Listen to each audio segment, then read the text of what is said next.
पता नहीं ये बात मुझे कहनी चाहिए या नहीं, मगर तुमसे कुछ छुपाने की मुझे आदत नहीं है।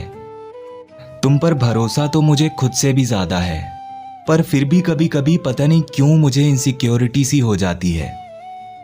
मैं तुम पे शक नहीं करता, बस जब तुम किसी और से बात करती हो ना, तब पता नहीं क्यों पर मुझे बिल्कुल भी अच्छा नहीं लगता। मैं जानता हूं मेरी ऐसी हरकतें तुम्हें इरिटेट कर देती हैं, पर मैं बस तुम्हें कुछ होने से डरता हूं। मैं जानता हूं मेरा रोकना तुम्हें पसंद नहीं है, मगर मैं बस तुम्हें खोने से डरता हूं।